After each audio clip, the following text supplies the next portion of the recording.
A dilatação térmica ela pode acontecer de três maneiras, né? Ela pode acontecer de forma linear, que é no comprimento, e aí a gente tem geralmente isso em barras de ferro, né? Outro exemplo prático, muito falado também, é a questão dos trilhos dos trens, né?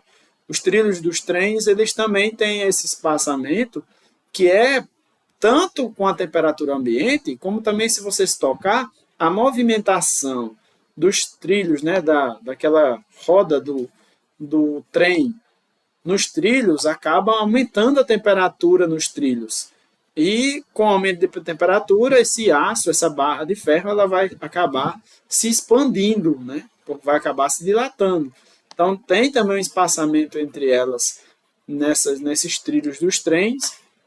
Isso aqui é um exemplo também da dilatação, até da dilatação linear, né? Essa que acontece no comprimento. A gente vai ter a dilatação superficial, né? Quando a gente olha na superfície, ó, e a gente tem a dilatação aí volumétrica, que ela acontece em todo o contexto, se a gente for analisar no 3D, né? Então a gente vai ter esses três tipos de dilatação. A dilatação linear, né? Vai depender da dilatação inicial. Aí você tem um coeficiente de dilatação, né? Se ele for só linearmente, vai ter um coeficiente linear. Se ele for superficial, né? Ó, se ele for superficial, esse coeficiente aqui, ele vai ter um coeficiente de dilatação superficial. E se ele for volumétrica, né? For o volume que aumentar por completo, então aí sim eu também vou ter um coeficiente de dilatação volumétrica, né?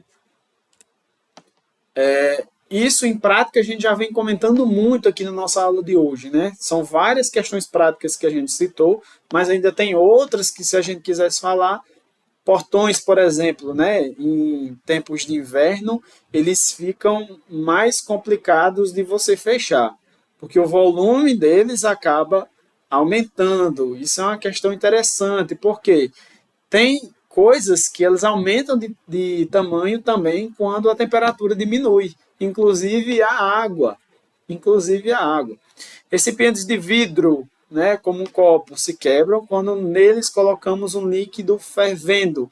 Isso é lógico, né? Você pega um copo de vidro e coloca água a 100 graus lá, esse vidro fica muito fácil de se quebrar, porque ele vai se dilatar e com qualquer toque superficial fora, né, qualquer força externa que seja colocada naquela vibração, porque eles vão vibrar muito, a temperatura vai aumentar, então a vibração vai aumentar, esse copo acaba se quebrando.